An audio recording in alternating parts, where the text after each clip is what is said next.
Okay. All right. Awesome. Hi, everybody. Hi. I'm at work, so. Okay. So you know. Oh, you might have to answer the phone. Yeah. No biggie.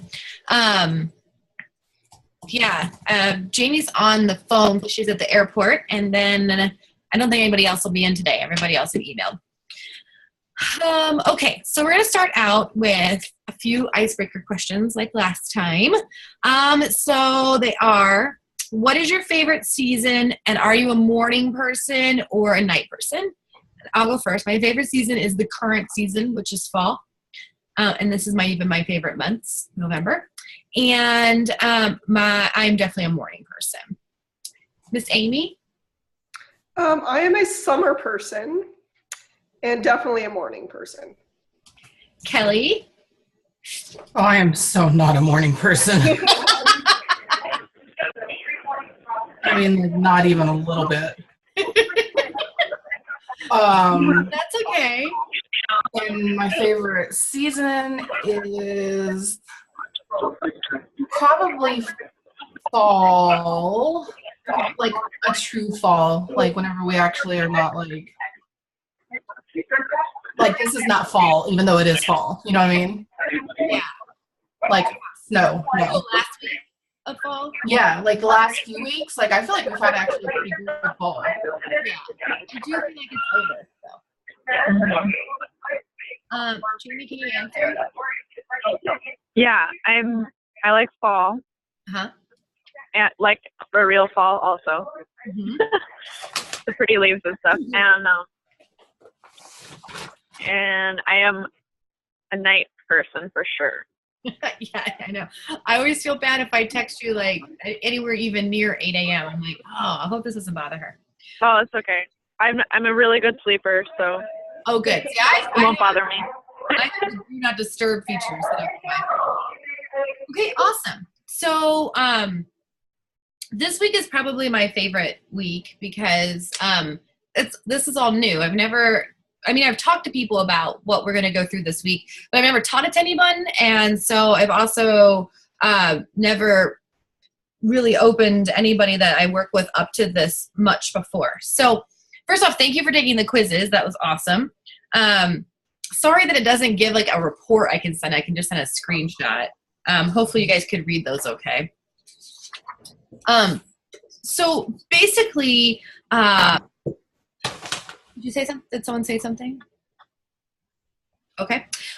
So basically, your brand archetype it sets up a model for how you can market yourself. And so I think that I refer to it as technology because that's what it is really interesting because it really gives you a game plan. And I think by the end of this coaching call that you guys are going to have a really good sense of where you need to market, who you're going to market to, and you're going to have some homework in regards to that tonight as well.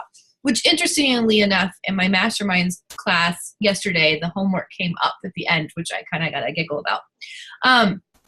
So there's 12 archetypes, and they are the innocent, which is a purist, idealist, or traditionalist. The guy, gal next door, so the everyman, realist, or your friend. The caregiver, mother, servant, matriarch. The hero, warrior, champion, victor. The creator, artist, designer, maker. The explorer, adventurer, pioneer, seeker. The maverick, rebel, revolutionary, outlaw. The entertainer, jester, comedian, performer. The lover, partner, beauty, heart-centered, The sage, teacher, expert, thinker. The magician, inventor, transformer, visionary, and the ruler, royalty, executive, sovereign. So who we are, our personal brand may not match our business brand. So that's the first thing to talk about. I'm going to talk about my business brand and my personal brand to start off so you can get a sense of how two things can coincide together. And when I sent you the other information, you'll notice too that you all had like a secondary category that you hit in as well. And a lot of times the secondary category ends up being your personal brand. And that's the case for me. And so for me, my business brand is the sage, which is the teacher, the expert, the thinker. And that being said, what I mean by that is I mean this portion of my brand, because I have two sides. So I have my consulting business coaching type of brand, which is this. And then I have the graphic design side to my business, which is a different brand, which obviously falls underneath the designer, artist, the creative side. Sorry, I lost my mouse. So that being said, the Sage is definitely where I fall whenever I take similar, there's other quizzes out there that help you find out your brand archetype that I've taken and paid for and stuff. But the basic goal of my brand is to understand the world and teach others what I know. So I love that. I really like to geek out on information, and I like to then share that information. And so my brand is very much geared that way, as well as I am personally.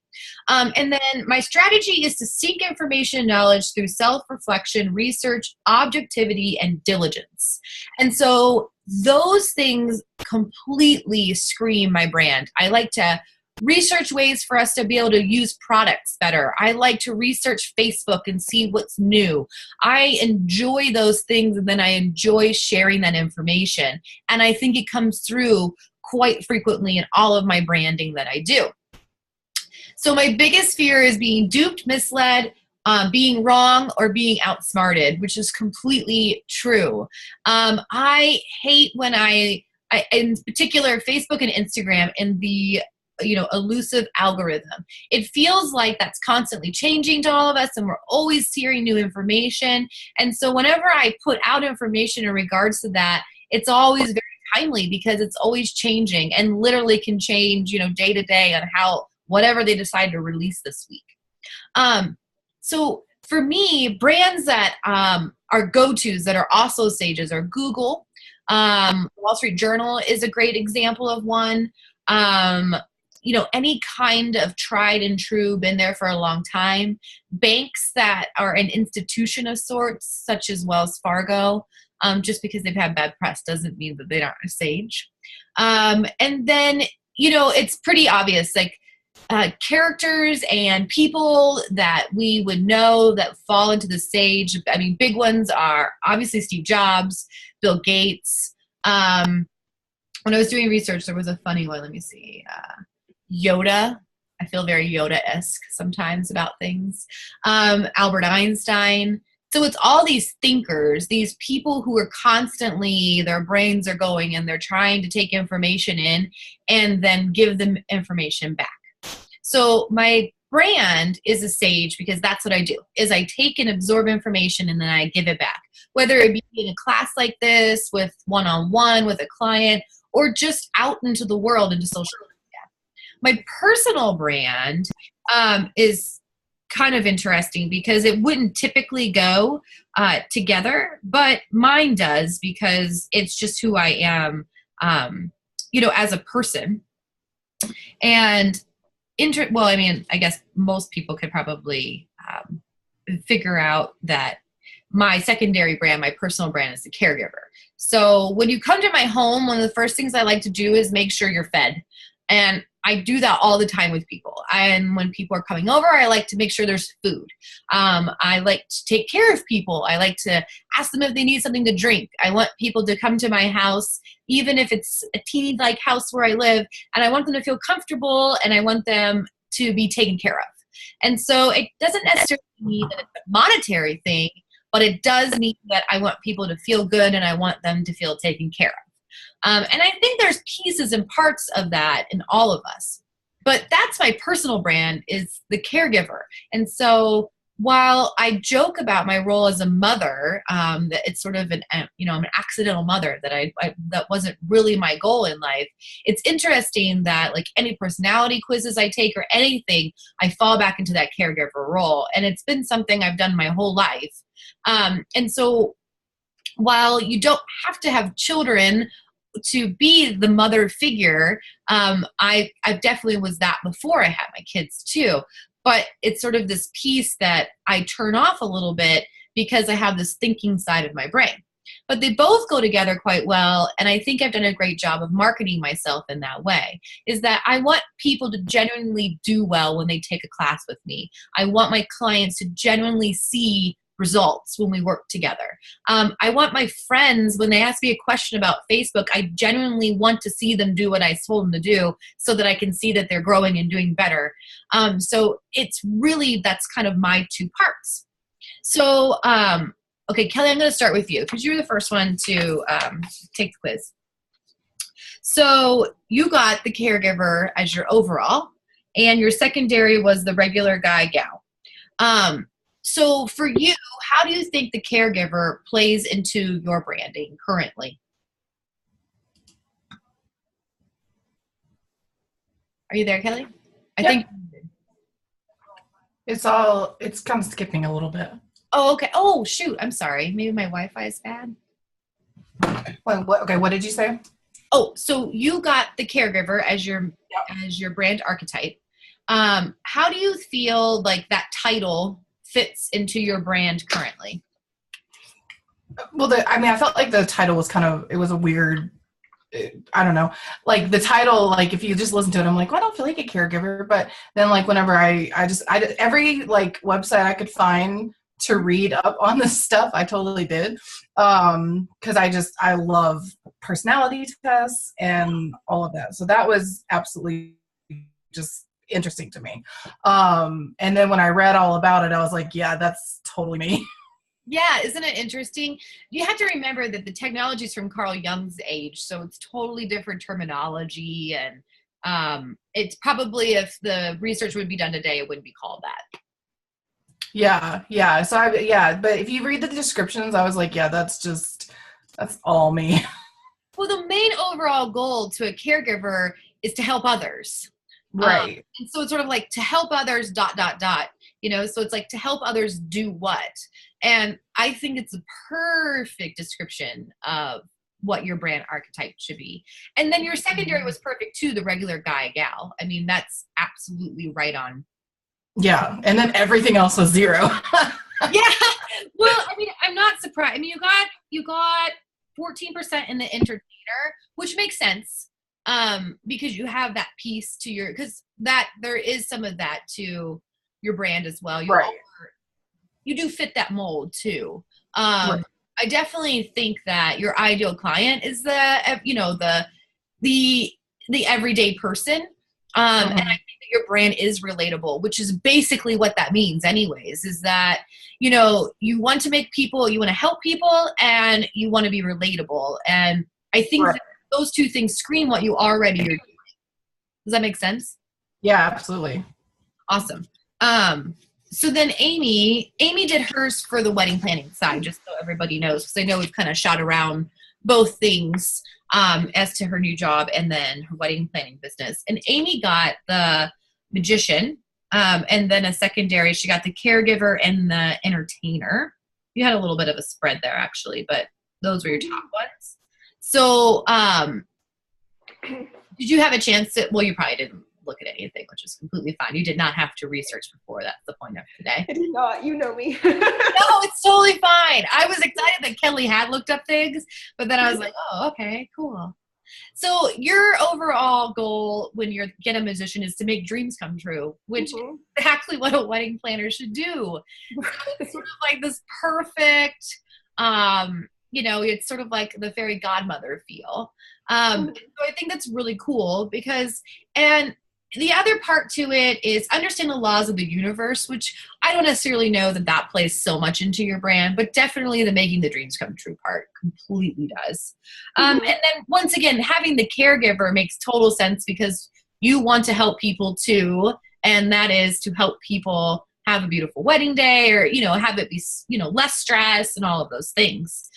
So I think that those things are really, really spot on for you and your brand too. Did you feel like that those things match you? Yes. Yeah. Definitely. Well, and then your other brand, the business that you're at, that you work at it right now, they're the explorer, the adventurer, pioneer, or seeker.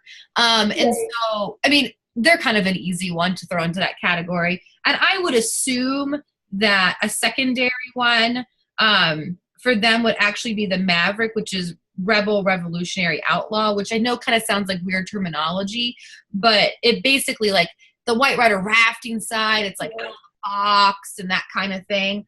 So it's probably their secondary brand there.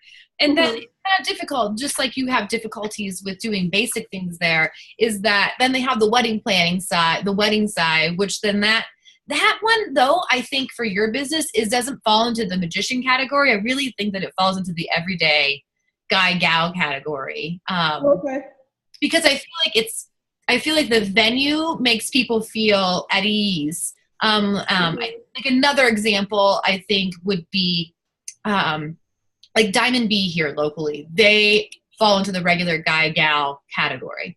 And then like the Lodge at Whitefish Lake, it falls into the Ruler, which is royalty and this whole different feel to it. Does that make sense? Yeah. And I think it's important to note, doesn't matter where you fall into these categories, because it really matters how to utilize this information and then market yourself. Because just because you're, the everyday guy gal, I feel like there's kind of a bad connotation to that term that makes you feel like, oh, am I just average? And I don't think that's the case in the least bit.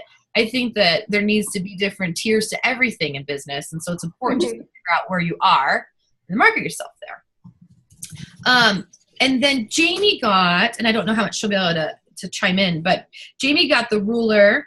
And I'm still here. Oh, good. So I can talk first. Oh, good. They're starting to board. You got the Ruler and the Caregiver. The Caregiver makes complete sense in regards to. Well, it looks like I got a whole bunch of stuff.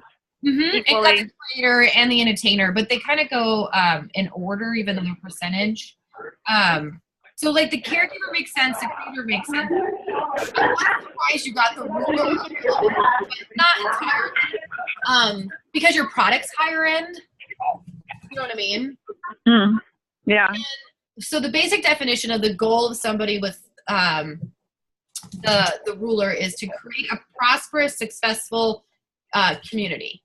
So it makes sense to me that you got it because of the definition, even though the title maybe isn't as, I don't know. Okay.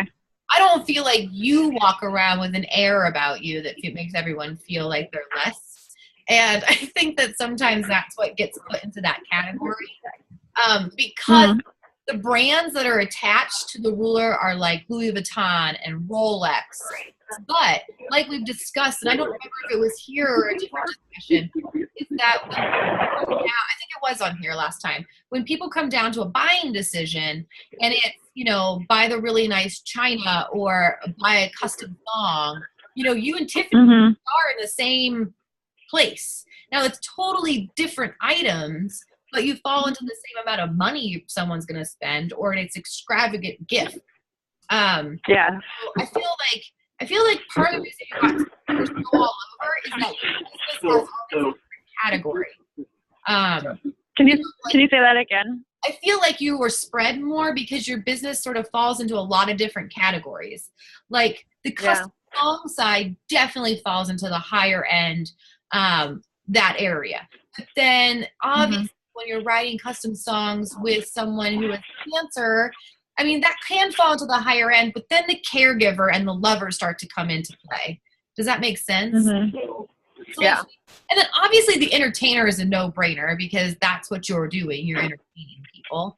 Yeah. The wedding falls into that category. Obviously the song you wrote falls into the entertainment category, and a caregiver too, because it's friends and that you've known for a long time.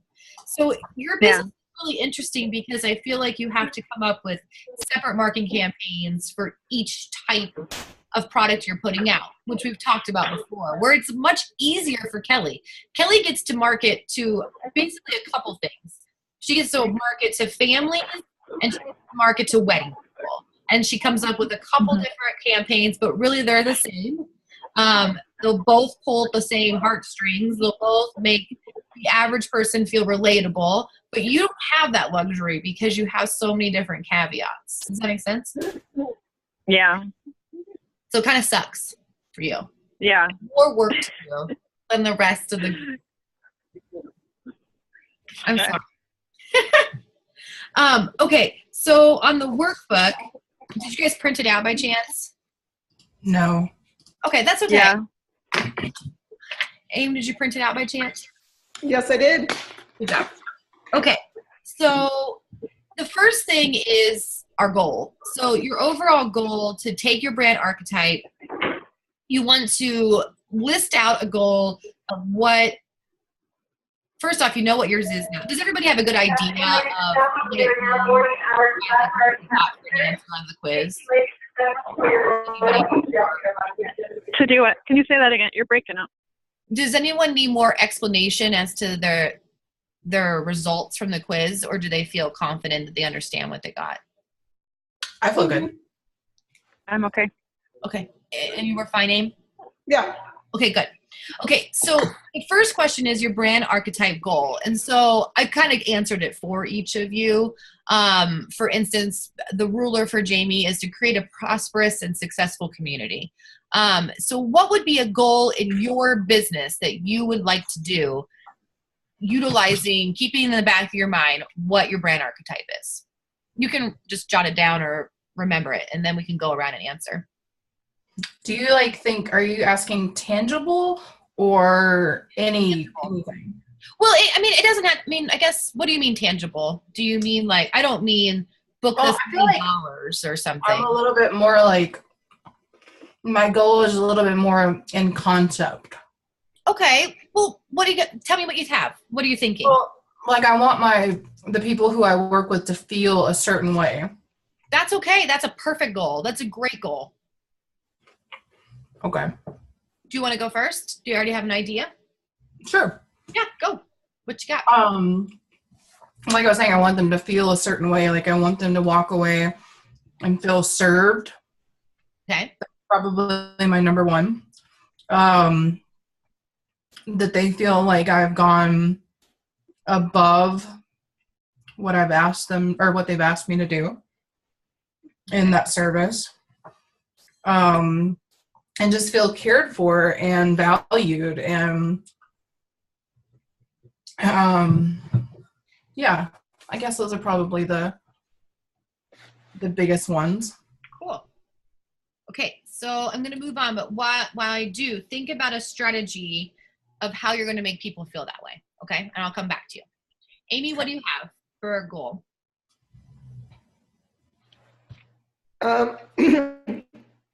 I would say mine is pretty much bringing to life the vision of someone's wedding and having them feel like their dreams came true on that special day. Great. Jamie, how about you?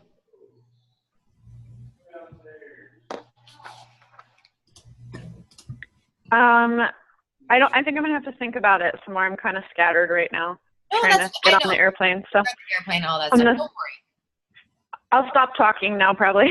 That's totally fine. Just listen, and we can chat later this week. Okay. Things I want to show you anyway. So, perfect. Cool. Okay, so then, Kelly, what's a strategy that you can think of to help make people feel served and like you went above and beyond, and that they feel cared for? Well, at my weddings, it's super easy, I think. Yeah, I think it is too for you. I think it's natural for you. Yeah, it's just making sure my brides are hydrated. When they ask for something, we're not looking around, well, who can go do that? We're immediately we're on it. What do you need? We'll do it. Oh, your flowers are late? We'll go call someone. I've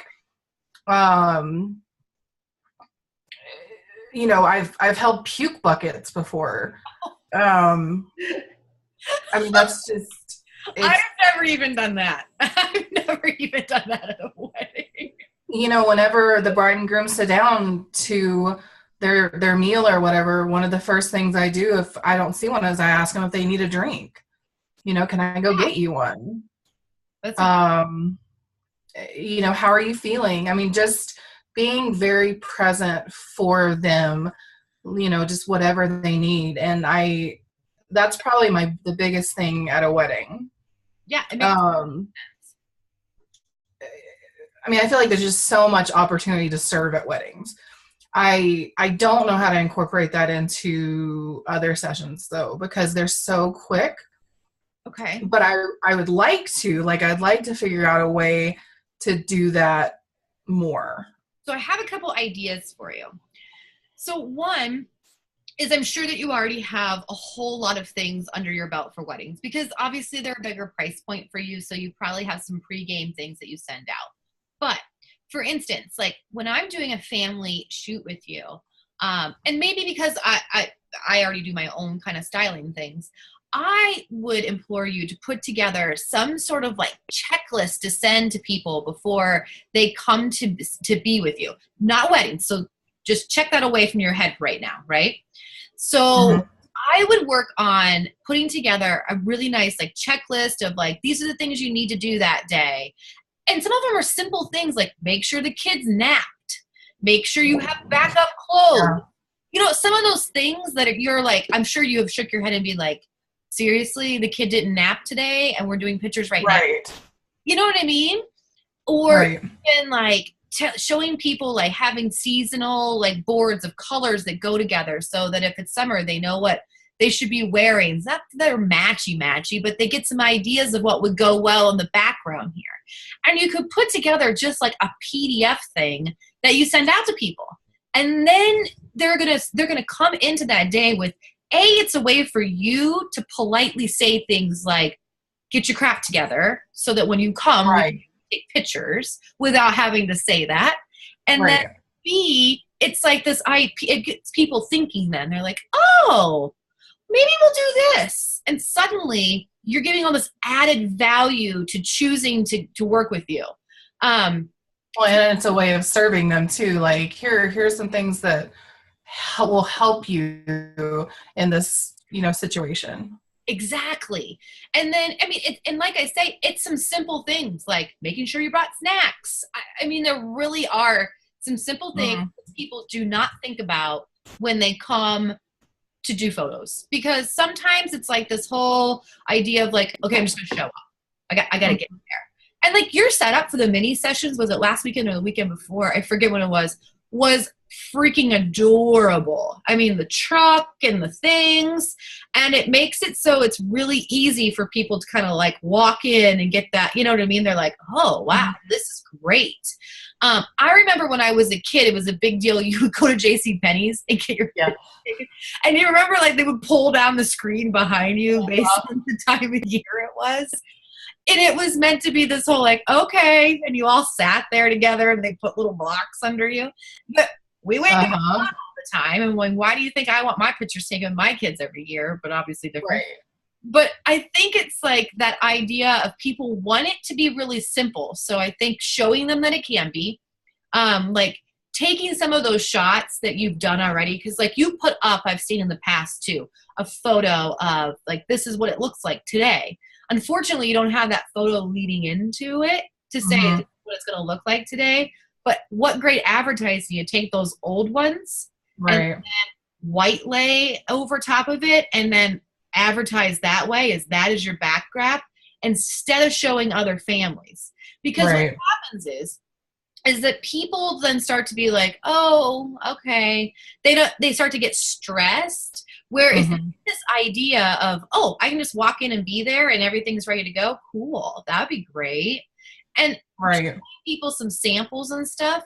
I think if you put together one of those slates for other types of your products, that would really serve people and really give you added value for people to choose you. And while it's a little work to put into the beginning, once it's built, you're kind of done. And it just becomes a simple send it out whenever someone comes. And the other thing that's nice too is that even if you wanted to put it up like on your website or on your social media, you could set it up so that people are signing up for a newsletter to get the information from you. So if you want to know my tips and tricks for a fall family shoot, here you go. Give me your email address. And then you have their email addresses so that when you have mini sessions coming up, you can send an email blast out. I mean, it's free through MailChimp. You can have 12,000 emails a month and up to 2,000 people on your mailing list for free. Just boom. And then you can send it out to them with a link that they can just, schedule their time. Simple. Make it the ease of purchase so much easier for people. Like I like one button shopping. This morning, I went online. I got an email from somebody that I buy stock images from all the time. She launched a new service where it's like 30 images for $19. And when I went online to try to buy this morning, I couldn't get my purchase to go. I wouldn't go to the screen for me to put my credit card information in. I have not gone back and given her my $19. How many other people did not get her $19 this morning? Right. I was ready to buy in a heartbeat. I'm like, oh, cool. 30 stock images from one of my favorite stock photographers. That's cheap. I'll do that. But like the ease of purchase wasn't there. I suddenly had to like go into a different screen and find it and then buy. I don't have time for that.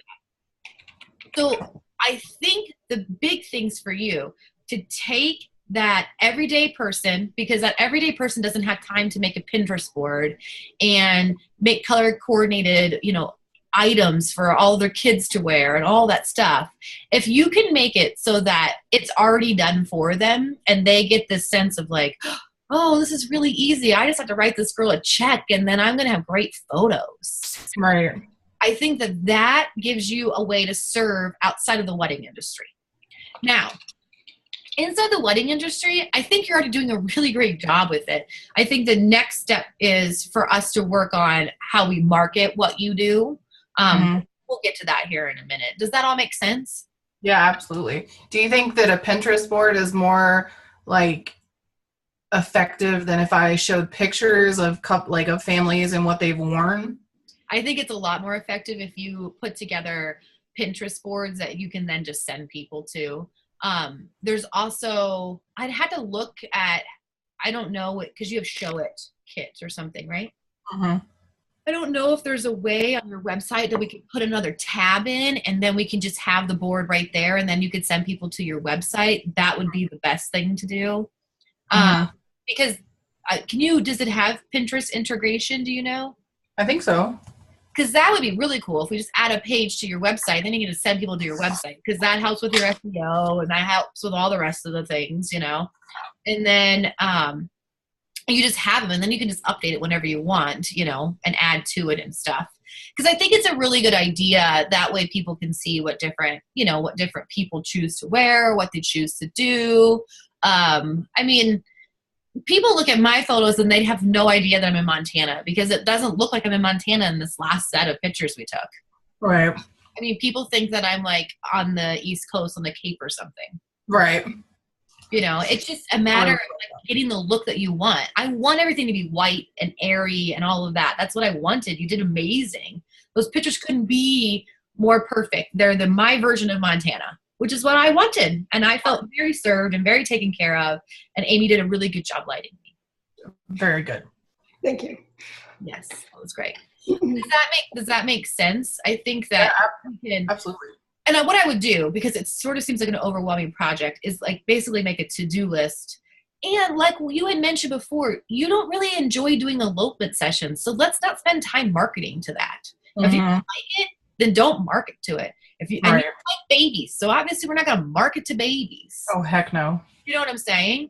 But you do like family photos. You do them quite frequently. And maybe you don't like them. Maybe you just do them quite frequently. Do you enjoy them? I guess I should have asked you that to start. Right. Do you enjoy doing the family photos? I do. Yeah. I would give weddings a 10 and I would give families like a 7.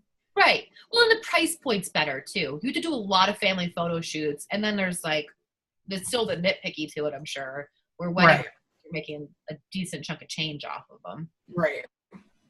It's like there's a little bit more work on families, which there's not, but yeah. Right. But I think for the wedding side of things that we just have to come up with, so my suggestion would be that the next time that you shoot a wedding or the next time you do a styled shoot, you have one of your backup photographers needs to be photographing you for the whole ceremony. Does that make sense? Yeah. You need to have someone who is taking pictures of what you do because utilize those in marketing. And that way you'll know in advance. So there won't be this whole like, oh, I don't want my picture taken thing. You'll know you're getting your own branded photo shoot done of you working. Right. Because I think you need that because then people go, oh, okay, cool. Because just like some of the screenshots you sent me, a lot of what people had to say had nothing to do with the photos. It had to do with the fact of like the customer service level. And that's what I want. they enjoyed. And if we take pictures and we can convey to people, this is what the customer service level is, that will make them feel more secure in hiring you, or at least having the meeting. And like you said, you don't have any problems once you have that meeting. Okay, cool. So Amy, we're going to do a wedding planning business, obviously. Yes. How do you, 'cause I know you're still getting your feet wet, and we can always talk later about the other things. We talk all the time anyways. Right. So, for you, like, oh, it's really weird if I ask. How do you think that you convey to people that you're going to make their dreams come true and their day perfect? That's a very good question.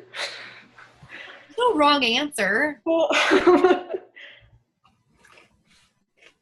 mean, a lot of them, I've heard a lot of people see my social media or website, and that's why they've chosen me. I actually had a lady call, and they picked all the vendors off of Instagram because they were out of town. I was like, oh, that's interesting. Yeah. But I do meet with them, and I have a lot of worksheets so they can see that I'm like hands-on and really getting all the information as possible, so I can fit like the right vendors with their style, or, you know, what they need. Because even, you know, just florists or rental companies, even though like rental companies have a lot of the same, but they have little things that are different. So some fit better with others. So yeah, I don't know. I think you're completely correct. I think the hardest thing for you and your brand is you standing up to the plate and saying, yeah, I do this for people. Because I think you just second guess yourself, even though you do a really, really great job. Because the events, like the photos that are coming out of them, are stunning and they're beautiful. And so you get how to style, and no one can ever say that you don't know how to style an event or a wedding or whatever. But in your own head, I don't think you quite believe it. And so I think what needs to happen for you is a couple things. One of the biggest things I feel like you're missing is the testimonial side. So of like people who have already worked with you, taking their positive feedback and then making visuals out of it. Testimonials are what sells everything.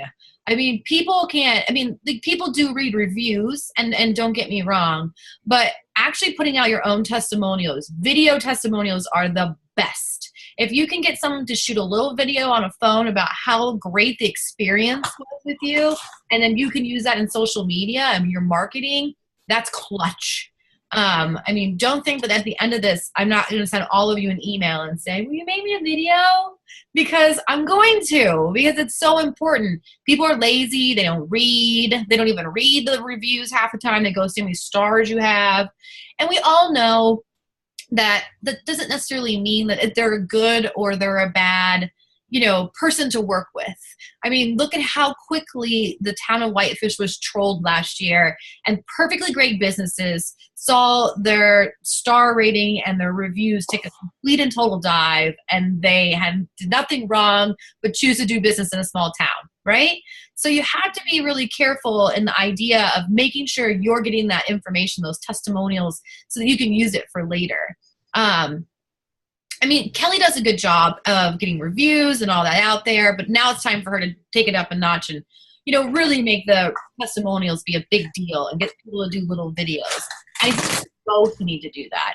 And a lot of times people are just so happy that they'll do it for you in a heartbeat, I have one client that we're doing a huge promotional thing, and we sent out to 50 people, will you please do a little video, in hopes that we could get 10, and we're up to 32. So people don't mind doing little videos. They don't mind at all because everyone's got a freaking smartphone and you can text them. So I think it's a really great marketing tool to start utilizing, because you do make people's days wonderful and better. And you're a great caregiver in the fact that you take care of things, you make sure things are handled, you're dealing with the vendors, you're dealing with the photographer, all of the pieces and parts that go into the day, and then making them feel taken care of, and that it was the day of their dreams. But for you in particular, I think you have to remember that you are good at it, because you are. Okay. So that segues into the next deal, which is, what is the biggest fear that comes up when you are working through your brand and what you should do. So I'll give you a break. Kelly, what's the biggest fear for you in your marketing, or just, how you're going to get across what you want to your clients? Rejection, being perceived from other photographers as silly. That makes me sad, because I don't think you should feel like that. One of the things, there's one thing that I was reading through all that archetype, whatever stuff, that stood out, and it was like something about fear of exploitation or something like that. And that's one of my big things, is that I've done so much for clients that I don't post about, because I don't want anyone to think that I'm like, oh, look what I've done, because it's like, I don't know, I guess I'm just one of those people that I feel like those are things that you should keep private, because if you don't, then you're bragging about it. And like, who wants to listen to someone be like, oh my gosh, I'm so awesome, look what I did? So like, how do you? Well, because I think that you have to find the space between that and being authentic. Right. And I think that's hard for absolutely every business there is, including big businesses. Because this concept of influence marketers, that's all they are they show me, look at me, aren't I great? Don't you want to skin me and be me? And so for like a lot of people, like real, true, smart consumers, which, let's be honest, that's a lot of us. The ones that are smart, they are the ones who have disposable income. So they're not the ones latching on to the $9.95 whatever special. The smart consumers can see that that person's not authentic. And being authentic, which for you is being silly, is in such an important part of your brand. And I don't want you to ever drop that out of because one, you would be closing off a piece of yourself, and people wouldn't get the actual true Kelly Kirksey experience. Do you know what I mean? Right.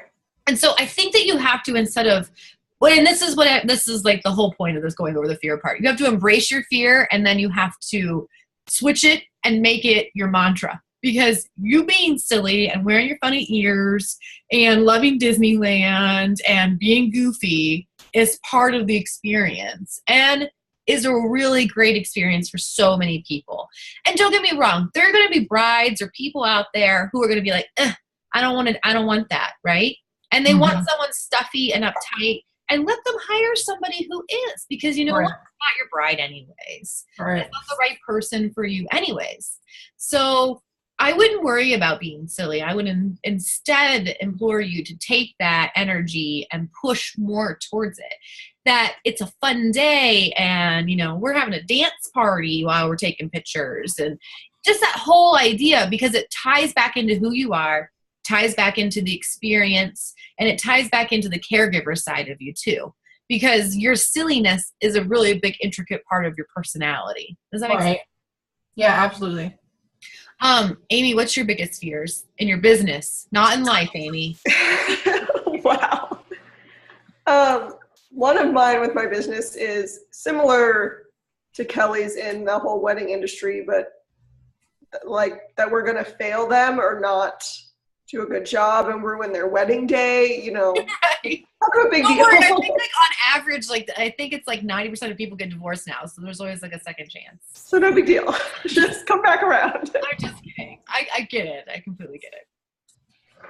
Well, I think that those are both, it's really a rational idea that I think what's important for both of you, but in particular for you, Amy, is how you deal with things on that day to make it so even if something absolutely terrible happens, being able to make it better in some way so that there's some relief.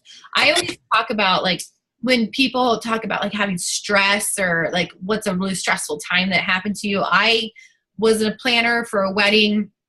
And the ceremony was stunning, and we were underneath the tent, and we had the bar was going, and the appetizers going. We're getting ready to serve dinner, and the bridesmaid, who was the sister of the bride, passed out and had a seizure. Never been known to have seizures before in her life. Right in front of the head table. The ambulance came. Everybody left eventually. And I remember thinking, oh my gosh, I don't know what to do. I don't know what to do with this food. I don't know what to do with the people. Do I still feed them? I don't know what to do. And I remember I fed people who wanted them to eat. I took care of everybody the best I could. And I remember thinking, these people are going to ask for a refund. Because they didn't come back. They were at the emergency room the whole evening with her, and she's fine. But the next day they came in where you normally write the check for the rest. And I thought this could be really bad. Like I was sick to my stomach. And they came in, they had brought me flowers and thanked me and brought me a card and said that everyone said that I was just so amazing to them. And I remember thinking I had done the worst job ever in this situation. So it's kind of funny that our own perception of like, well, how maybe we don't do a good job, other people see as like, man, she just stood up and went for it. And I think you have to make sure that in your head, even if things are going just bad shit crazy, that you in your head know, okay, I'm going to be calm and I'm going to fix them and people are going to feel secure in that. Does that make sense? Yeah. But you have to have the mindset going into it. And then you won't have that fear as much anymore, you know? Mm-hmm. And don't get me wrong, I still had fear for all the weddings that followed that was going to happen again. And then I remember being like, oh God, that guy just tripped. Is that guy okay? Is everyone going to leave? You know, like that fear of like, is this another bad day? But I think it's just a mindset you have to go into it of like, even if it pours down rain right now on the bride and it's like a wet t-shirt contest with her dress, it's going to be fine. I'm going to take care of that. You know what I mean? Okay, cool. So, let's see. What do I want to do? Okay, so for, sorry, Kelly. So Kelly, for you, other brands that fall into the caregiver category are Johnson & Johnson's, Tom's, and Campbell's Soup. Are three big ones that fall into. There's lots of other ones, don't get me wrong. But those are three big ones that fall into your category. And I think that like you fit into that really, really nicely. What do you think? Like when you think of those brands, does it make you think of you? Yeah, totally. Like more emotional. Mm-hmm. Yeah, like I love Tom's and how they, you know, everything benefits. No matter what you do, like you're partnering with, like you're just buying a pair of shoes, but they've made it so you can partner with people. Right. And I love that. And I'd love to incorporate something like that because I think it's, I don't know, you get to serve a dual purpose in serving your client and making what they're doing worthwhile. Right. Yeah, I mean, and I hate to be cliche and sound like I'm just obsessed, but Disney does an incredible job. Like, I think that's another reason I'm so drawn to them because, like, they are crazy with their service. Oh, they're amazing with their service. And they're, you know, part of their thing is that my uncle has worked for them for 41 years now. And he has worked for them that long because they're a really great employer. Right. I think that they get people. I think that Disney really understands people. Do you know what I mean? Yeah, yeah. And they exist not to make money. I mean, I'm sure they love the money, but that's not why Walt did it. No. I mean, he would have never thought that today, the way Disney has snowballed, I mean, and what Disney owns is unbelievable. I mean, all jokes aside, Thor comes out tomorrow and the movie's already made like over $100 million and Disney owns Marvel. Yeah. I mean, it's nuts what they value is taking care of people and, you know, like having an experience. Like, it's not just about coming and, you know, like going to Disneyland, like you're coming to have an experience. Mm-hmm. Well, and that's a big deal. Is an experience too when you go, because I can remember as a kid going to Disney and just, you know, it's that first moment when you go is just so overwhelming. And back in the day, it used to be that Tinkerbell only came out once a year on New Year's Eve, and she flew down from the castle, at least in Florida. And I think she's out and about all the time now. But when I was young, my mom stayed until midnight so I could see Tinkerbell fly down. And I remember that to this day, and I was Isabella's age. That's a long time ago. So like 30 years ago, and I'm like, seriously, one of the best memories of my life is at Disney. And I think a lot of other people have that statement to make, you know? And that's why I want it. I want to be the Disneyland of photography. Such a cute thing to say. But I think that you're already well on your way to it. I think that you've already started to cultivate and develop a brand that's like that. I think the difference is going to be I think part of the thing that you struggle with right now is this idea of who your ideal bride is, which that's going to be your homework. We'll go over that in a minute. But I think once you can really drill down exactly who she is, that you'll understand how to serve her and how to give her that experience. Right. And visually how we put it together. There's so many opportunities for you. Like today I was on doing some branding stuff for a different client, and there were all these really great like packaged flat lays. And all I could think about was the fact that Kelly should be taking packaged flat lays and putting it out there that people should be buying family portraits as a gift to their family. You know, like that should be a Christmas gift to people. I'd love to open that under my tree. And I was just, my head was just going with ideas for you earlier today when I saw boxes, So I think you have so much, because your ideal client is different. So you're going to have a couple. You're going to have your bride, and then you're going to have the family style shoot person, which I'm her. I'm that person. I'm the person who doesn't ask how much it is, but will schedule every year with you, right? Right. Whatever it is, I'm going to write you a check for it. And then, or whatever we do, obviously, but I'm going to schedule with you every year. I'm going to spend outside money leading up to it, making sure I have clothes for my kids that matchy, whatever I want. I'm going to buy props. I'm going to do whatever. And I'm going to post about it all over social media, and I'm going to tag you, right? And I don't do that because I do marketing. I do that because I think other people should have photos like mine. Like they should go have that happen too. You need those memories. And while I think you do a great job, if we wouldn't have met and I met a different photographer, I would post about them too. I think people should do that. I'm your ideal person. I'm the person, you want the person who's like values that having that experience with my kids every year is really important. And it's not a checklist for a Christmas card. It's that Isabella and Colton are very excited to get their pictures taken too. And they want to be engaged, and we all go pick out clothes together. And it's a thing that our family now does and has for years. And you want more people to have that like mindset with you. Does that make sense? Yeah, totally. That's why I think making some of these auxiliary like products for them, one-page PDFs of like what to expect and what it's going to be like, or you could do this kind of thing, or the Pinterest boards, or a combination of both, will make people be like, oh, I'm going to do that next year. You know what I mean? Right. I think that's how you get people to come back. Okay. I like that. What'd you say? I like that.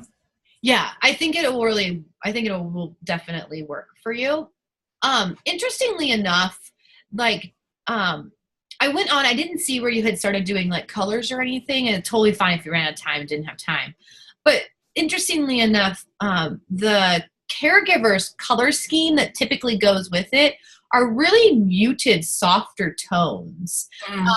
So more like that dress, that pink dress with the twirly gal that you utilize in a lot of your marketing. A lot more her, that color at least. More of a pale blue, but not baby blue. Like kind of, I don't know how to explain it. Maybe I'll send you some samples of some colors. So I'm just curious too, if you might want to revisit colors and stuff that you utilize in your marketing. I think there's nothing wrong with your logo. The pink's fine and the gold's fine. But it's really interesting because they're normally more soothing, soft tones and less stark color. Does that make sense? Yeah, totally. So I just want to I want to share some of that stuff with you too. That's why I have everybody do it, because I just want to make sure that they have that piece. Right. Hang on, Amy, I'm going to yours. I have to go take notes. Okay, so Amy, one of the big brands for you is Disney. And then one of my favorites is TED Talks. Their brand that matches you, which I find to be really, really super cool too. And I think it boils down to it's that whole idea of giving you a show and making things big. So do you feel like that those two things like fall into fall under your brand umbrella? Yeah. Yeah. Yeah. Okay, I totally think so too. I think that for you, like, just because, like Kelly had said, sometimes I think people get scared when they hear like, oh, well, I mean, I don't want to be like Disney. I don't want this to be like Disney. And that's not what it's about. It's about the experience that Disney provides. Right. We had talked about. Because you want to give that same experience to people so that they're like, oh, okay, yeah. I mean, I want that. The other interesting thing too for me with you is that so the colors that you have continually picked and all the colors that you normally use all don't fall anywhere near any of the things you picked. They all fall under the ruler category, which is because you use the gold that you constantly like to use, and the pinks that you like to use are more the blush and the roses and things, and they actually fall under that category, and they don't fall under, well, what was your, sorry, I have to go over here. The magician. Yeah. What did I do with yours? Oh, sorry. We got put behind that menu. Yeah, the caregiver is normally warmer.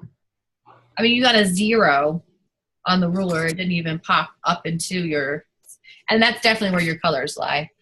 So I think it's really interesting that possibly maybe your colors don't match your brand. It might be something you want to look at. Not that you have to change I pretty much just went off of what I started my business with. Yeah.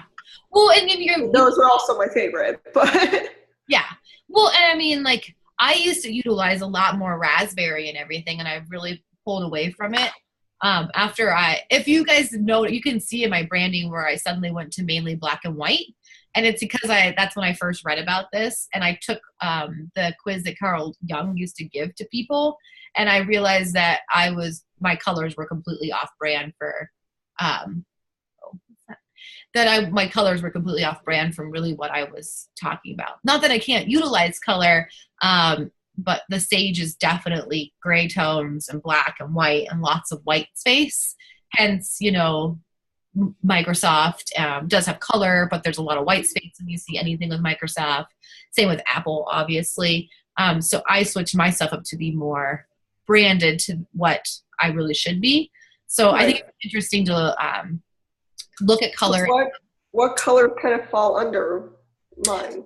Well, interestingly enough, it's more they're cool colors. So they're actually more colors that go with your hair and your skin tone. So it's really interesting because gold would never go with your skin tone. Gold does not match your skin tone or your hair. Neither does they match my skin tone, but they don't match yours. So it's actually more like they're cool colors and crisp cool. You know what I mean? Mm-hmm. Not like, hey, dude, cool. But muted somewhat. And then they're more of like what matches what you look like. Does that make sense? Google cool colors later. And well, yes. I just don't know what color I look like. Did you by chance see the other Pinterest board I did for my employer? I thought of it. Let me look at it here. Yeah. Let me look it up again. I wonder if that's more on track with what you're thinking. Because since they don't really have a color scheme or like a brand like that, yeah, I created this to use and move forward with our wedding business there. No, 1 second. I think I keep going to your events page and I don't mean to. Oh. Check it out. I think my internet's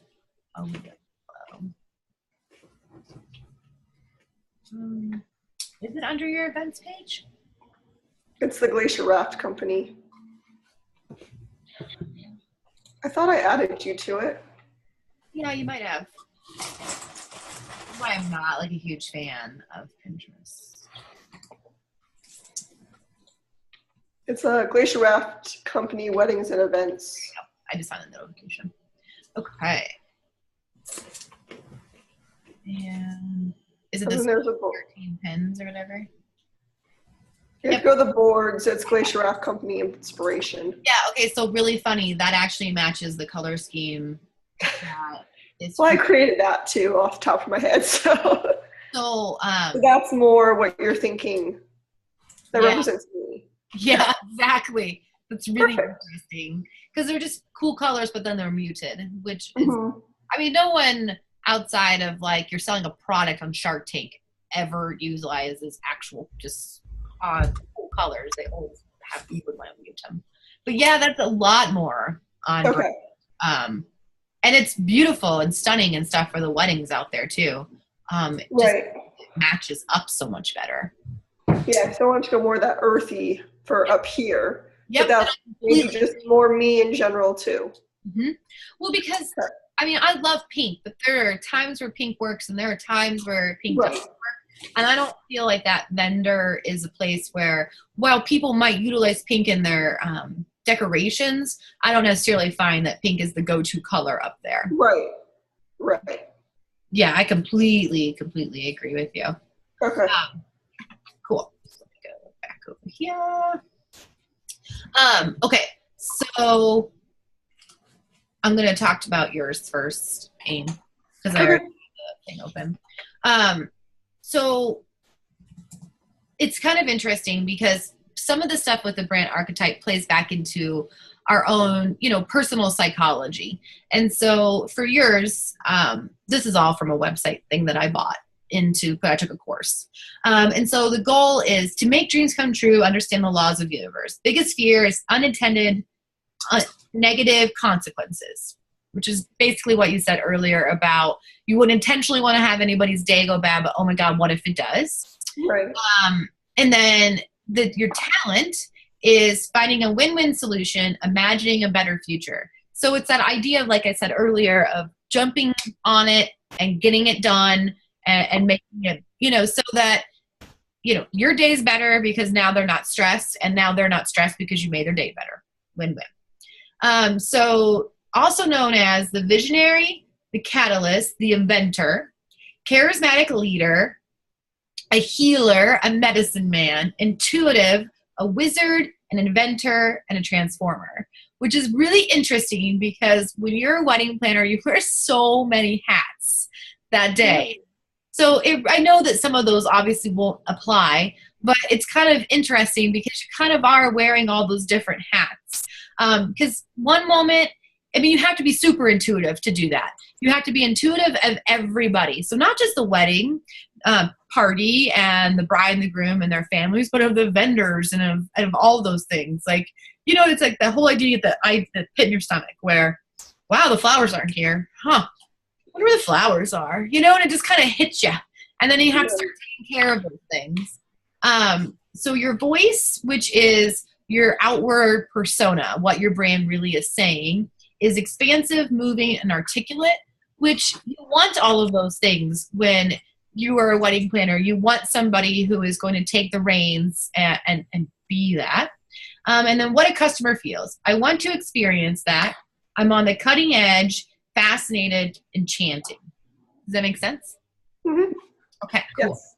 So I feel like from all of those things that it makes you understand a little bit more as to, who really your brand should speak to. So the homework tonight or whenever, within the next week, I'll have you send to me. I'll go over a little more detail in a minute, but I think that it would be important for you to do for each of the businesses. Let me just look up the information. I just want to tell you real quick, the information on the Explorer, because it's really interesting because you have so much under the business that you work for outside of your own personal. Right. because it's just really, really different to have so much in one location and then have to market to all of that. So the goal for business that's an explorer is to experience a better, more authentic, more fulfilling life freedom, which is kind of Montana, which kind of fits everybody here, you know? It's no different than for you, Kelly, because you've got brides coming here that don't live here. And they're coming here to get married because it's breathtaking and it's different than where they're at from home. I have friends from back home in Ohio who still don't grasp the concept of where I live after 11 years. I lived here 11 years. I will post a picture sometimes and they're like, where you at? And you're like, out the back door. And it's like, you know, that whole concept is still lost on people of how beautiful it is here. And so I feel like that is definitely a piece of the just the geographical area where we all do business in. So I do have some people who watch from Ohio, and I did a bad job of talking about Ohio last time. And so when they watch the replay, for people in Ohio, it's this idea of taking what you have and making an experience out of it. Because while Montana is really, really lucky in the idea that you can literally walk out the back door of most places and find beauty, we don't have that luxury in Ohio. It's different, you know, and it's not big city different where there's these really great like rooftops or gardens you can go to and things like that. It's a whole lot of farmland there. And so you're tasked with a bigger task when you're in Ohio to make an illusion of being someplace else.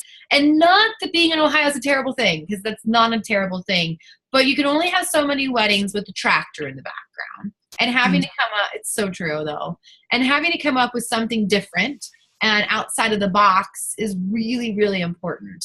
And two of the people who are taking the course that live in Ohio, one of them does direct sales, and she does a really, really good job of storytelling her life. She storytells her day-to-day life. She doesn't really talk about where she lives, but she does talk about her family. She talks about what she's buying. It's more lifestyle oriented. I think it's a really key piece to leave out that she lives on a farm, basically, and they do corn out of her parents' farm. So I think it's really, really important. Like, it's not really, people aren't going to really get behind that on Instagram, you know? Like, every once in a while you have that idea that you can put that out, where we're really lucky here. We can walk outside and it snowed today, and we can take a picture of it and be like, oh, look at the snow. Or, oh my gosh, it snowed today. Either way you feel about it. They don't have that luxury. When it snows in Ohio, it's not pretty. It's slushy and gross, and it never looks white. We have a really big luxury in our choice of being how we can market ourselves. And I think it's a lot harder for those that, and it's not just Ohio, there's lots of states that have the same issue. You know, basically the whole middle is not so lucky and where what they get to show, you know? So then the other part for you, Amy, too, is biggest fear is getting trapped, conformity, and inner emptiness, which I think people choose to come to Montana, and in particular our area, because they have a bucket list item. I think that where you're at is a big bucket list place. A lot of people have never been here. A lot of people never seen Glacier. A lot of people never whitewater raft or fish, all the things. Talents, ambitious, and being true to one's soul. I think that comes clear in a lot of the marketing already there. The also known as is a seeker, a wanderer, individualism, trailblazer, pioneer, and adventurer. It's just, once again, sort of the basic marketing for living here. Voice is open-minded, resourcefulness, and tolerant, and a customer will feel adventurous, cultured, and have no limits, amazed, alive. And so it's making someone feel that way for that portion of the business. And I think there's great imagery already out there on your sites for that. The pictures of people rafting, like I have a picture of my brother and I rafting many, many years ago. And every time I look at it, I'm always like, yeah, I did that. That was cool, you know? And it's sort of that, it's a bucket list item. Obviously, people will come rafting that have lived here a long time, have done it before, or they'll go fishing with a guide. But it's still a bucket list item to get the new big fish or whatever it may be. So does that make sense for the difference? Yeah. Okay. All right, Kelly. For you, like we said before, the goal is to help others. The greatest fear is selfishness and in not being grateful, which I don't think that you're either of those things, but is feeling exploited. So I think that's a big one for you. And that makes sense. It really, really does. Like I've mentioned in the past, the market is very saturated with photographers here. It's really an interesting dynamic. Like, I don't know how many are in my hometown, but like growing up, there were 2. Maybe there's a few more now, but 2 versus like, well, how many are here? I mean, there's at least a dozen. Yeah, there's so many. Yeah, but I don't mean like my aunt gave me a camera for Christmas people. Right.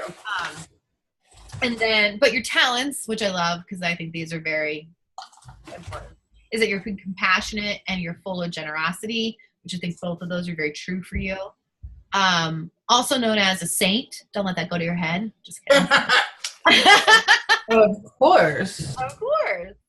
A parent, a helper, supportive, advocate, and nurturing. Your voice is considerate, thoughtful, and kind, which I think are very in tune to you. And a customer will feel loved, taken care of, safe. I'm not alone in this. Secure and thankful. Okay, I'm going to read that to you again because I want you to write it down, and I think you need to put it on your computer screen. Are you ready? I'm ready. Loved, taken care of, safe, I'm not in this alone, in quotes, secure, and thankful. Love it.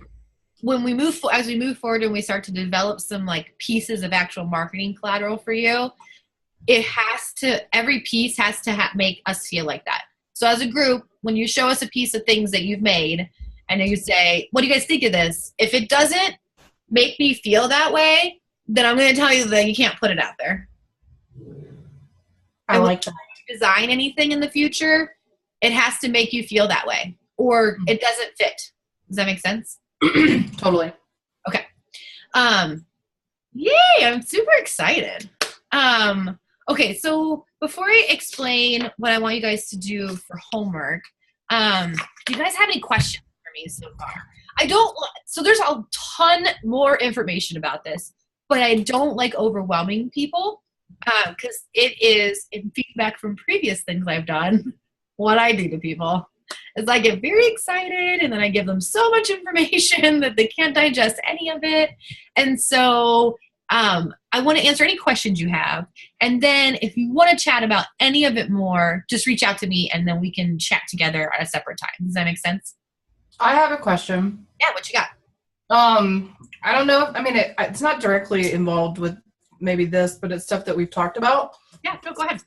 I was talking to a friend of mine about like Instagram and stuff you've talked to me about, like the stories and stuff like that. And we're talking about like not putting the personal stuff in the feed, but putting it more in your story. And she was like, she's just another photographer, and she was saying how she thought that I needed to have more personal stuff in my feed. Because that's where people get to really know you. And I was like, well, what about the story? And then she's like, well, the story goes away. Like, it's not always there. And so, like, if you are a first-time person to ever come to my Instagram, you're not going to get to know me on my Instagram. Well, I don't think they'll get to know you in the manner that you want them to until you get the branded shoot done where people take pictures of you doing the thing that you do. I don't think that people buy from me because Isabella and Colton dressed up a certain way yesterday. I don't think that makes me any more relatable. This is my personal obvious opinion on it, is that I put that on my story because I don't want that on my feed. I think that people will buy it from you because they want to be your friend and they want to see what you do for work, and they want to be your friend. I mean, honestly, that's a lot of the reason why people buy from one another, small business wise. They want to be in your bubble And I get that you might want to share more personal things. And I'm not saying you shouldn't share any personal things, but at the end of the day, you're selling an experience, and the experience does not include what you had for dinner tonight. That goes on your story, right? So like, I want to sell the experience of, I like pretty things. So my feed screams, I like pretty things. And like, that's the takeaway. Whenever I've had, because I do it pretty frequently, about every other week, I survey people and have them go look at my Instagram page, and I ask them what their takeaway is from it. And that's the one I get over and over. And I'm not upset about it. That's what I'm going for. And I think what you need to be showing is the experience, because the experience is there, and you're already doing a really good job. I wouldn't change up anything you're doing, with the exception of, you've posted a couple of things recently with, I think they are referral type things, or testimonials. I can't read them. I can't. It's hard to read. Outside of that, I think that what you're doing is beautiful. And like, what have your numbers increased by since you've made some change to that? Like, as far as like followers? Well, as I was telling you the other day, like, all my new ones are all been like businesses that I don't know, like from Australia, or like just super random stuff. Okay. Like, I don't think I've gotten very many like potential brides. Gotcha. So I'm going to give you an example. At a client that I was working with, we were 30 days in, we completely changed up what her marketing looked like, and she sends me a text, and believe me, we don't put personal things on hers. She sends me a text. I got my first client off of Instagram today, because they went on Instagram and they liked what they saw. And so it took 30 days. It took 30 days of putting up consistent on-brand content for her to land her first known paid gig, right, off of it. So I think that you have to give it a little bit more time. I don't think that there is any reason that you can't put any personal things, but I would go about it with a marketing brain. So I would either, every time you post something personal, it's a black and white photo. It's something that's going to stand out differently. Do you know what I'm trying to say? Gotcha. It has to be something that, if you're going to sprinkle it in there, then the sprinkle has to be noticeable, and then it has to be this different feel to it. Does that make sense? Right. Because like, I was even thinking about, like, when we go on our trip, you know, like, how can I, you know, invite people along with that? Because I think that people, I don't know, think that's fun. Oh, I think it's a really great idea, but I also think that you've got to push the story side when you're gone, because you want to get into the local story. Like, every time one of my pictures gets picked up in the Whitefish story or whatever for the day, I get 5 or 6 new followers on my page off of it easily. Oh, really? And it's all because I do the location things on there, and I post that I'm in a certain spot. And I travel. I've only traveled one time since Instagram stories has been on, and I got picked up in the story, and I ended up with almost, what was that? Like, God, it was almost 30 people that followed me that day. And I know it was all off of the story, because I finally got picked up in a different market, you know, like outside of our little market. Right. Look, I'm never upset to just get a handful here, because, well, it's small anyway. I mean, just the numbers are against us. But there's no reason that why you're at Disney you can't post fun pictures. I would just do a mixture of both, but you've got to continue to have wedding pictures go in between, or pictures of your work in between.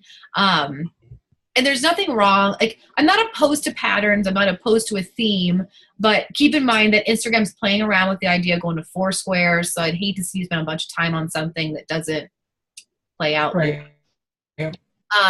And some accounts already have 4 squares, and normally when they do that, it will happen to all of us at some point. So I hate to see you spend time on that. And I'm not saying zero personal, but why can't your personal as well be quotes from you, like funny things you like? I would love to see you do something like that you mix in, where it's a plain white background and you have a quote from Walt Disney on there with your logo. And you know what I mean? Simpler, and it'll cut up the photos and things like that too. You have a lot of options to pull in personal. Personal doesn't necessarily mean pictures of our family and our day-to-day lives. It can mean a lot of different things. Does that make sense? Yeah, totally.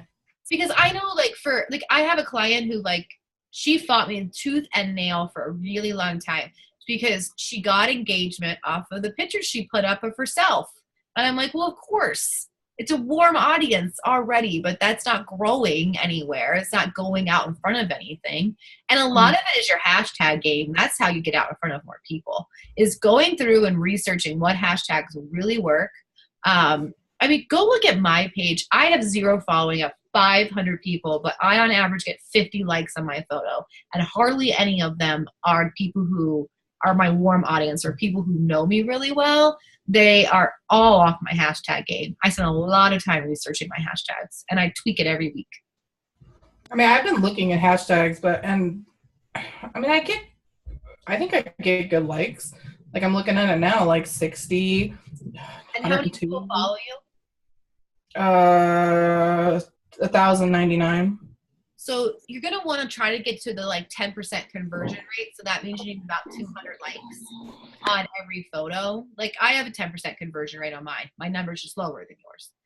So you're going to want to try to get between 150 and 200 likes on every photo you put out. And a lot of it has to do with the hashtags and researching and putting them on there. And it's going to be hashtags that maybe you don't necessarily think about that you want. I remember about 2 weeks ago, I started putting mom entrepreneur in mine, and all of a sudden I got a whole new market of people that started following me. But I have a 10% conversion rate, and that's the ideal, is a 10% conversion rate.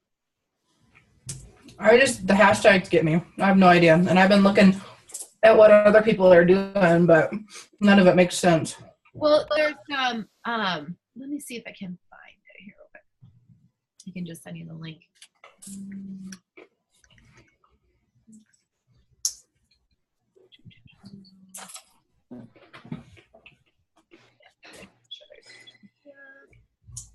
Okay, so there's one for wedding industry in particular. I was going to ask Rachel, do you have tips on how to research good hashtags? Yeah, hang on here. I am looking it up. Because I've done a little bit before, and it gives you a handful, and they're all the same. Okay, so this. Okay, I'm going to send you guys this. Right on here. I'm sorry, chat. Let me know if you guys get that. I got it. Yeah. Okay, so I utilize this website quite often, and you can go in and you can insert words it can just be as simple as photographer and things like that, or wedding, and it generates hashtags based around that. Internet connection sucks. And then you want to play around with them. So what I like to do, because what it gives you is okay, so I just put in weddings, and it gave me the best 30 wedding hashtags. It's weddings destination 2018, Carmel weddings, which obviously doesn't apply to us, but these are the ones that are trending. Yeah. And have it does. So you know what I'm saying? So these are the top ones that go with that. And some of them are good. Atlanta wedding photographers doesn't work, but Whitefish wedding photographers, Kalispell wedding photographers does. So you have to, these are the top trending ones that are the random. And then you can go in and play around with them. You can go in hit the top one and hit generate. You can hit live, which tells you what's following. Play with it for a while. It's a little tedious, but you'll get better and better at it. And see how it changes. I think you'll be shocked. So okay, photo of the day, fashion, beautiful, hashtag, for don't use that one ever. Pick of the day, happy, photographer, Insta photographer, follow for follow, don't use any of that terminology. That's some of the things with this program that I don't like. You don't want to include those things. That's that influence marketing side, which will not benefit you in the long run. But it's really, really I'm telling you, it gives you some good ones to at least play with as you're working on the next. So what you want to do is you want to play with them, and you just want to keep a little spreadsheet of the this photo is what I put up, and this is the hashtags I use with it. See what happens. There's really no other good research to utilize for it. I did it for a long time. If you go through my page, you can see where I started to make the change and the jump. And I went from 10, 12 likes to, 50 likes off of everything I post. Does that make sense? Mm-hmm. And it's tedious, and I know it's not the fun side of things, but it will help grow your page. The other thing that I think would be great for both of you is to submit blogs to other places. And I don't necessarily mean to like Wedding Wire and those things. I mean that you should research somebody else who has a look and feel that you like that's in similar industry. Like if you two didn't know each other, right? And Amy ran a blog all the time on her website, and she's a planner, right? So she writes blah, blah, blah all the time. And then you meet her, Kelly, you see her on Instagram, you're like, oh, this is beautiful. And you contact her and say, hey, can I guest blog for you? Half the time, most people will say yes because they want the content. And then what happens is it helps boost your SEO. And because we're a destination place, it's a perfect idea to get yourself out there. And I know that it might seem like, well, why would I guest blog for somebody in Atlanta, Georgia, right? But people travel here from Atlanta, Georgia and have weddings. We have a direct flight from Atlanta, Georgia. And they just put a direct flight in from Texas, from Dallas and Houston into Missoula. Chicago's a great market for us as well for destination weddings. So you find somebody who writes a blog in one of those areas and you ask to guest blog for them. You write them a blog, you get some of your info out there. Yes, it's a little bit of work for you, but now you have somebody else marketing you. Does that make sense? Yeah, totally. And you would be surprised at like what collaboration type things like that do to generate just boosting your social media and then boosting just how many people go on your website. And as long as you're tying them back into your stuff, it works out really well. It's a win-win. Mm-hmm. And I'm not saying that you want to do it all the time, but if you were guest blogging for someone once a month or every other month when it's, during season, I get that in summer you don't have time. But you could write a blog about summer weddings in the beginning of the year that you submit in the summer. You know what I mean? Right. So it's some of that downtime now, building the portfolio to use later. Just like in the class I taught for my Montana weddings last year, which I know that everyone was like, well, we don't have time this summer. And then everyone just shut down. And I thought, this is foolish. I get that you don't have time in the summer, but you all have told me you have plenty of time right now. So sit down and come up with a game plan for the summer now when you have the time, and then utilize some of the features that come free. Use Planio, use Facebook Scheduler, and schedule your stuff so it goes out in the summer when you're in the middle of craziness, right? Right. And that way you don't fall off. I think that's also like one of the biggest keys to really coming out on top here is if you scheduled and had stuff going out all summer long, even if it's just every other day or every couple of days, you're doing better than everybody else here because everybody shuts down. And it's not just the wedding industry. The restaurants stop posting. The bars stop posting. Everybody stops posting here in the summer. I mean, people post that they're out on the lake, but they don't post the other items. And if you put together a plan this time of year that you would post all summer long and have a featured bride of the week, I mean, how much do you want to be the featured bride of the week? Of course I want to be the featured bride of the week. Well, what do I have to do that? Oh, I gave you a testimonial? Okay, cool. I mean, you could reach out to all the brides you had last summer and say, I'm going to feature someone every week. Would you mind sending me a video of your experience with me? And you start letting people tell their own stories. How perfect is that? Right. I mean, for both of you. I mean, I know Amy answered the phone, but it's really, I think that if the more you can get people to, in their own words, tell the story and the experience of working with you, the easier your marketing will become. Right. On the way for her to get off, but to explain what I want you guys to do in the meantime. But I mean, Kristen's kind of busy right now, but I know she'd make you a video. So I think it's just you should reach out to one or two people in the near future and ask them if they would mind. And just have them email it to you and then send it to me, and then I can check it out, make sure I think that it will work. and then we can pull some words that they utilize out of it and like tease it out and make it a whole week's worth of posts for you, basically, right?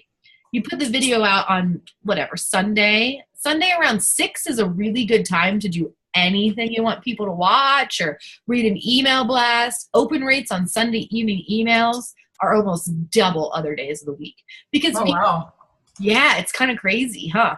So like the reason being is like people are geared up for the week, right? So they're like, oh, tomorrow's Monday. Okay, we're going back to school, going back to work, whatever it may be. And I know that's not the case for everyone, but in general. And they're relaxed. They're more willing to buy something on a Sunday because they just had this great weekend. And I know for some people, it's like, I had to get some people over the hurdle of like, well, people just spend all their money all weekend. Well, not everybody. Not everybody lives like, you know, let's go party hard all weekend. There's plenty of people who got money still on Sunday. And so the whole idea being that they're more willing to open something and read it or watch it or do something like that. So if you even like put the video out on Sunday and then on Monday is like a picture of that wedding, right? A photo, your favorite photograph from that wedding. And then the next day is a flower picture. You know what I mean? And you tease the marketing out, or even if you, in between, you have a quote one, like I said earlier, that like something that makes you think of their day. And then, so it's every other, so video, and then it's like a quote one, then it's the dress, and then it's a quote one, and then it's the location. And you tease out one of those for a week. I'd be really curious to see what your social media did. I think people would become in tune to it because you'd be telling their story. It's like opening a book to their day and telling what happened, but tease it for a whole week. Like, just I was thinking about doing that too for either my weddings or my business's weddings. Yeah.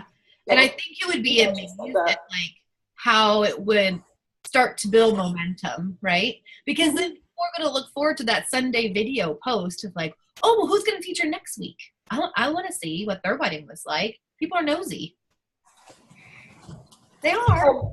I have a quick question because I had to step away for a second. Of course, now I just forgot. Dang it. Never mind. Well, I'll text you later. I have my phone number. I'm like, I had a question. No, I don't. Okay, so the thing I would like for you guys to work on we'll really start it now, and then it'll sort of be like, take several weeks to work on this. So this isn't like, oh my gosh, get this to me by next week. And you guys might have already done this before, but one of the most interesting exercises that I ever did in college was this idea of who my ideal client was. And so in college, we didn't do it to this extreme, but I would like for you to try. So first off, for some of us, we have more than one. I have more than one. I definitely have more than one ideal client because I have a couple of different things going on in my business. But what you do is you sit down and you like literally name the person. So my ideal client for my marketing business, her name is Michelle. And Michelle is a single mom or a mom, and Michelle has a side gig and she's really trying to work it into her full-time gig. And Michelle's working a lot of hours and she's putting a lot of effort into things and she's sort of floundering, right? And I want to help Michelle. And so Michelle makes a good wage, but she's just not making enough money to leave that full-time job and take on the side gig. And so my marketing is to push Michelle into leaving the full-time job that she hates on the side and going into her business all the time. So it's a narrative, and I name her. I decide how much money she makes. I decide how much money she needs to make. I lay out who she is, right? And she's the person I'm going to market to. So I market to Michelle. I also market to someone named Heather, Heather's someone different. And within your business, you'll have a couple. Like Kelly, you'll have two, obviously. You're going to have a bride, and then you're going to have the person. And you might have more than one under the bride side, on the bridal side, because how often do you have like moms of the bride contact you? Right. What'd you say? Right. Yeah, so you might have that too. And you want to name the person. I know it sounds weird, but you do, because and when you're doing marketing later, you're going to be like, okay, well, this is really call to Michelle. Would Michelle look at this and say, oh, okay, yeah, I'm going to buy that, right? Or I'm going to call them, or I'm going to schedule the consult, or whatever it may be. And so it's sort of an evolving thing too. So that's why I'm not saying you need to do it like immediately, but you can start taking notes of who that person is and putting things into the category of, you know what, my ideal client is going to like to have fun. My ideal client is, because there's a difference between liking to have fun and being stuck up, right? And those two things fit different clientele. I don't like to work with people who are super into themselves and stuck up.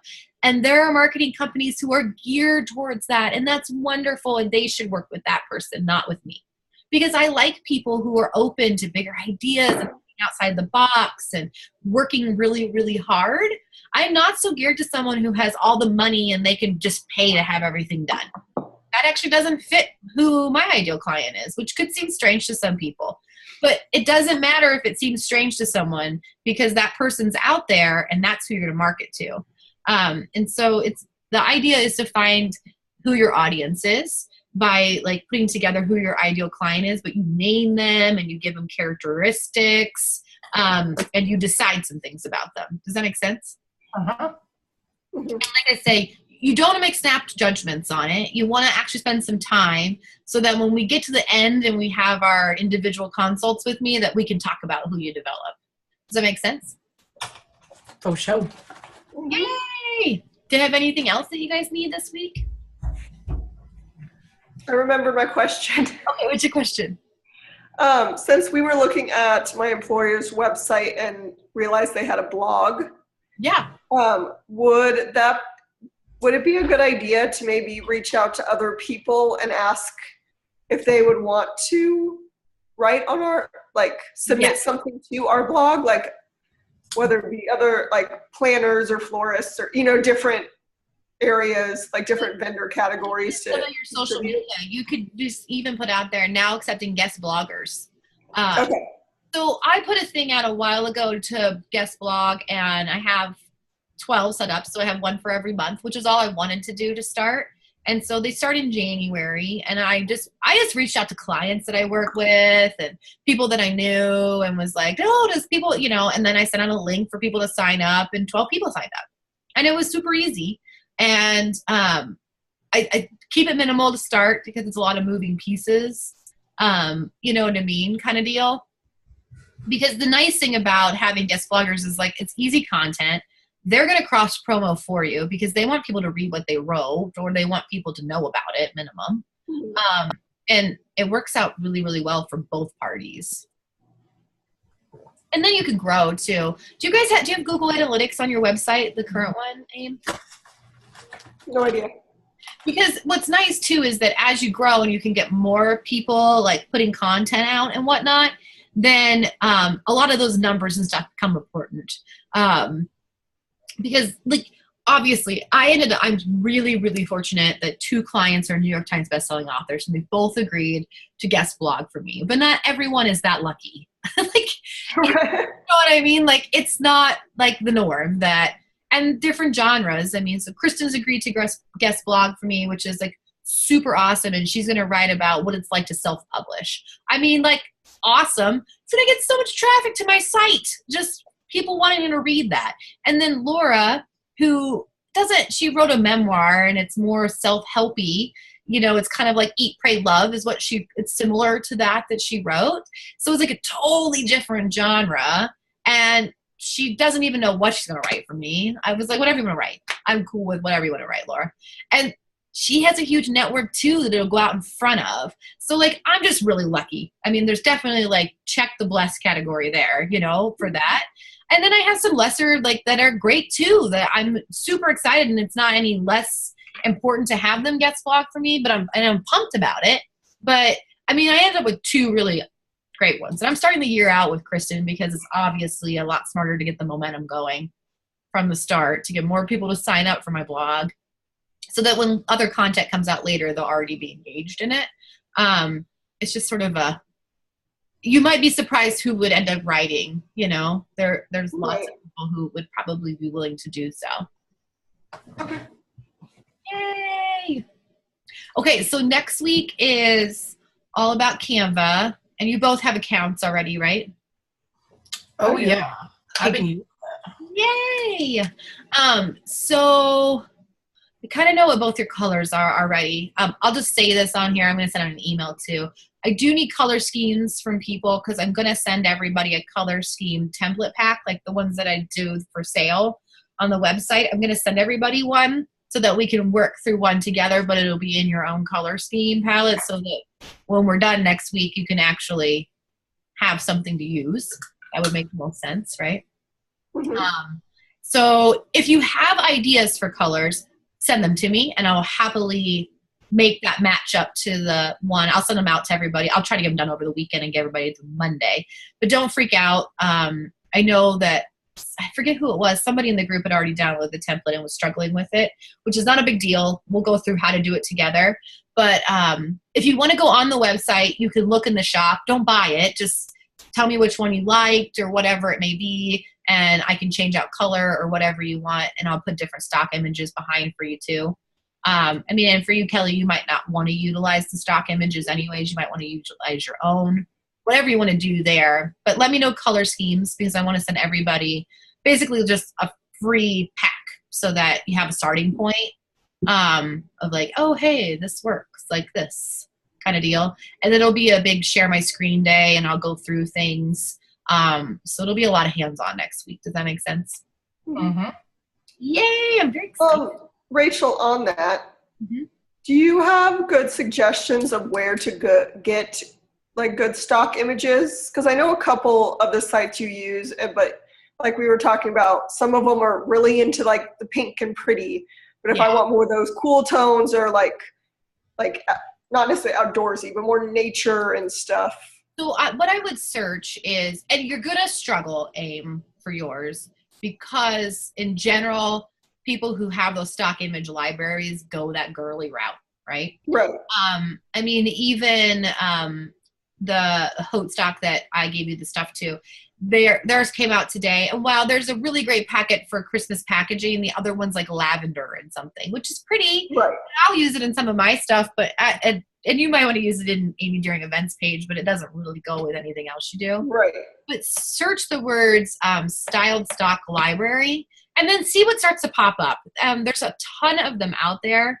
The other one that I was explaining earlier that made it really hard for me to buy from, she just came out with one, but hers is different. Oh my gosh, why did I just lost her name. She can be super expensive. Let me find her. It's called Social Squares, SC Stock Shop. Oh, yeah. She has a brand. She just came out with a new thing today.